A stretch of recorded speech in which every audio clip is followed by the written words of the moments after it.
हरे कृष्णा। मंत्री, ब्राह्मण, सूत, मागध आदि वैश्यगण और अन्य जो कोई भी सभासद दाएं बाएं सब और बैठे थे, उन सब से राजा विराट ने पूछा, ये कौन है जो पहले पहल यहाँ पधारे हैं? ये तो किसी राजा की भांति मेरी सभा को निहार रहे हैं। इनका वेश तो ब्राह्मण का सा है, किंतु ये ब्राह्मण नहीं हो सकते। ये नरश्रेष्ठों कहीं के भी भूपति ही होंगे, ऐसा मेरे मन में विचार उठ रहा है। परंतु इनके साथ न दास, न रथ, न हाथी, न घोड़े, फिर भी ये निकट से इंद्र के समान सुशोभित हो रहे हैं।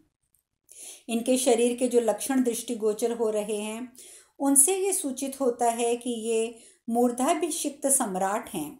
मेरे मन में तो यही बात आती है, जैसे मतवाला हाथी बेखटक किसी कमलिनी के पास जाता हो, उसी प्रकार ये बिना किसी संकोच के व्यथा रहित होकर मेरी सभा में आ रहे हैं। इस प्रकार तर्क वितर्क में पड़े हुए राजा विराट के पास आकर नरश्रेष्ठ युधिष्ठिर ने उनसे कहा, महाराज, आपको विदित हो मैं एक ब्राह्मण हूँ। मेरा सर्वस्व नष्ट हो गया है, अतः मैं आपके यहाँ जीवन निर्वाह के लिए आया हूँ। अनग, मैं यहाँ आपके समीप रहना चाहता हूँ। प्रभो, जैसे आपकी इच्छा होगी उसी प्रकार सब करते हुए मैं यहाँ रहूँगा। युधिष्ठिर महाराज की ये बात सुनकर राजा विराट बहुत प्रसन्न हुए और बोले, ब्राह्मण, आपका स्वागत है। तदंतर उन्होंने राजाओं में श्रेष्ठ युधिष्ठिर महाराज को सादर ग्रहण किया। ग्रहण करके राजा विराट ने प्रसन्न मन से उनसे इस प्रकार कहा, तात, मैं आपसे प्रेम पूर्वक पूछता हूँ, आप इस समय किस राजा के राज्य से आए हैं? आपने अपने गोत्र और अपना नाम भी मुझे ठीक ठीक बताइए। साथ ही ये भी कहें कि आपने किस विद्या या कला में कुशलता प्राप्त की है। युधिष्ठिर महाराज ने कहा, महाराज विराट, मैं व्ययाध्रपद गोत्र में उत्पन्न हुआ ब्राह्मण हूँ। लोगों में कंक नाम से मेरी प्रसिद्धि है। मैं पहले राजा युधिष्ठिर के साथ रहता था। वे मुझे अपना सखा मानते थे। मैं चौसर खेलने वालों के बीच पासे फेंकने की कला में कुशल हूँ। विराट बोले, ब्राह्मण, मैं आपको वर देता हूँ, आप जो चाहें मांग लें। समूचे मत्स्य देश पर शासन करें। मैं आपके वश में हूँ, क्योंकि द्यूत क्रीड़ा के में निपुण, चतुर, चालाक मनुष्य मुझे सदा प्रिय हैं। देवोपम ब्राह्मण, आप तो राज्य पाने के योग्य हैं। युधिष्ठिर महाराज ने कहा, मत्स्य राज्य, नरनाथ, मुझे किसी हीन वर्ण के मनुष्य से विवाद ना करना पड़े, यह मैं पहला वर मांगता हूँ। तथा मुझसे पराजित होने वाला कोई भी मनुष्य हारे हुए धन को अपने पास ना रखे, मुझे दे दे। आपकी कृपा से ये दूसरा वर मुझे प्राप्त हो जाए तो मैं रह सकता हूँ। विराट बोले, ब्राह्मण, यदि कोई ब्राह्मणेतर मनुष्य आपका अप्रिय करेगा तो मैं उसे प्राणदंड दूंगा। यदि ब्राह्मणों में आपका अपराध हुआ तो मैं उन्हें देश से निकाल दूंगा। युधिष्ठिर महाराज से ऐसा कहकर राजा विराट ने अन्य सभासदों से कहा, मेरे राज्य में निवास करने वाले और इस सभा में आए हुए लोगों, मेरी बात सुनो।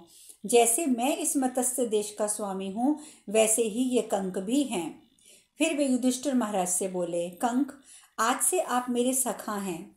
जैसी सवारी में मैं चलता हूँ वैसी ही आपको मिलेगी। पहनने के वस्त्र और भोजन पान आदि का संबंध का सभी प्रबंध पर्याप्त मात्रा में रहेगा। बाहर के राज्य कोष, उद्यान और सेना आदि, भीतर के धनदार आदि की देख रेख का भाल भी आप ही करेंगे। मेरे आदेश से आपके लिए राजमहल का द्वार सदा खुला रहेगा। आपसे कोई पर्दा नहीं रखा जाएगा।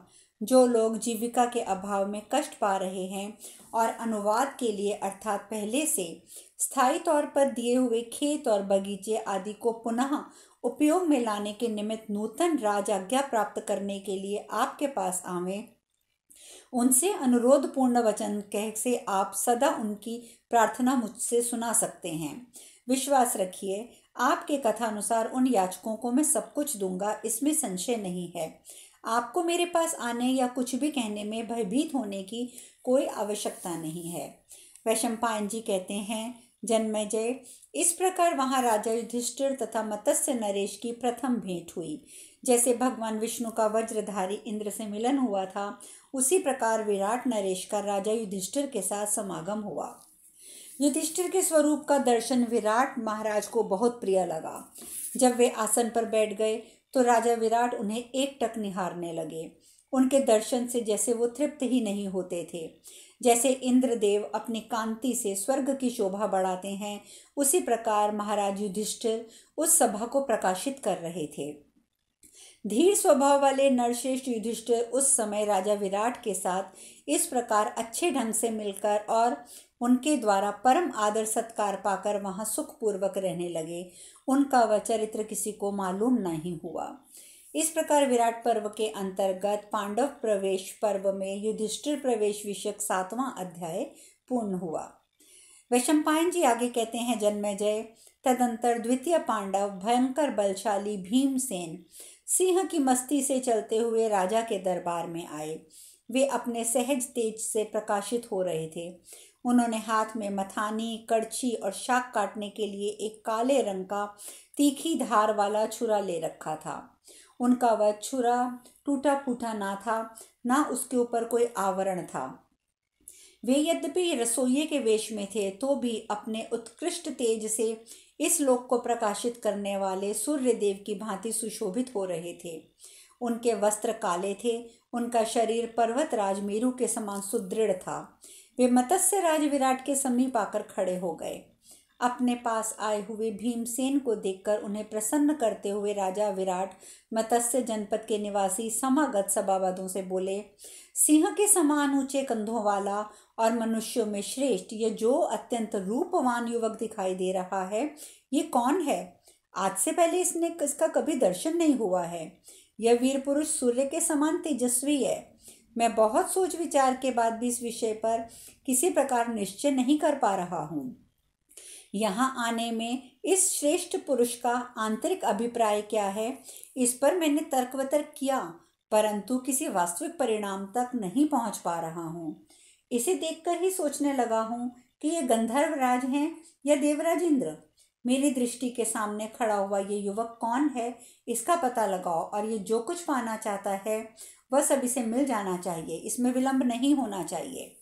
राजा विराट के पूर्वोक्त आदेश से प्रेरित हो दरबारी लोग शीघ्रतापूर्वक धर्मराज युधिष्ठिर के छोटे भाई कुंती पुत्र भीमसेन के समीप गए और राजा ने जैसा कहा था उसी प्रकार उनका परिचय पूछा। तब महामना पांडुनंदन भीम विराट महाराज के निकट जाकर दीनता रहित वाणी में बोले, नरेंद्र, मैं रसोइया हूँ। मेरा नाम बल्लभ है। मैं बहुत उत्तम व्यंजन बनाता हूँ। आप मुझे इस कार्य के लिए रख लीजिए। विराट महाराज बोले, बल्लभ, तुम रसोइये हो, इस बात पर मुझे पूर्ण विश्वास नहीं होता। तुम तो इंद्र के समान तेजस्वी दिखाई देते हो। अपने अद्भुत रूप और दिव्य शोभा और महान पराक्रम से तुम मनुष्यों में कोई श्रेष्ठ पुरुष अथवा राजा प्रतीत होते हो। भीमसेन ने कहा, महाराज, मैं रसोई बनाने वाला आपका सेवक हूँ। मैं भांति भांति के व्यंजन बनाना जानता हूँ, जिनका बनाना केवल मुझे ही ज्ञात है।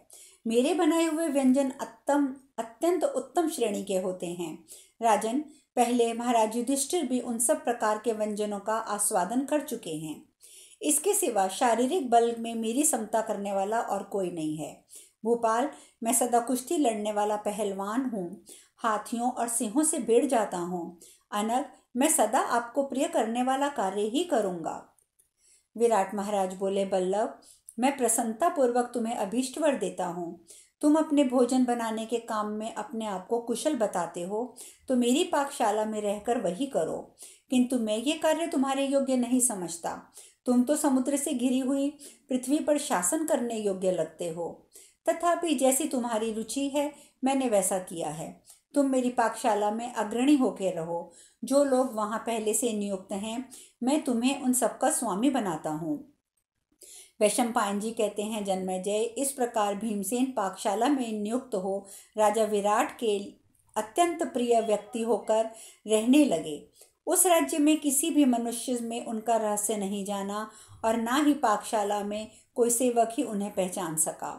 इस प्रकार विराट पर्व के अंतर्गत पांडव प्रवेश पर्व में भीम प्रवेश संबंधी 8वां अध्याय पूर्ण हुआ।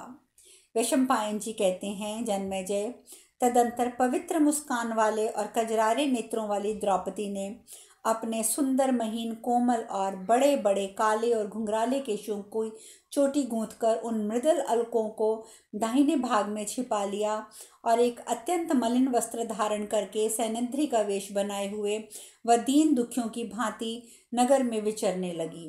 उसे इधर उधर भटकती देख बहुत सी स्त्रियां और पुरुष उसके पास आए और पूछने लगे, तुम कौन हो, क्या करना चाहती हो? राजेंद्र, उनके इस प्रकार पूछने पर द्रौपदी ने उनसे कहा, मैं सैरंध्री हूँ। जो मुझे अपने यहाँ नियुक्त करना चाहे उसी के यहाँ मैं सैरंध्री का कार्य करना चाहती हूँ, इसीलिए यहाँ आई हूँ। उसके रूप, वेश, मधुर वाणी से किसी को विश्वास तो नहीं हुआ कि वह दासी है और अन्न वस्त्र के लिए यहाँ उपस्थित हुई है। इतने में राजा विराट की अत्यंत प्यारी भार्या केकई राजकुमारी सुदेशना ने, जो अपने महल पर खड़ी हुई थी, नगर की शोभा निहार रही थी, वहीं से द्रुपद कुमारी को देखा।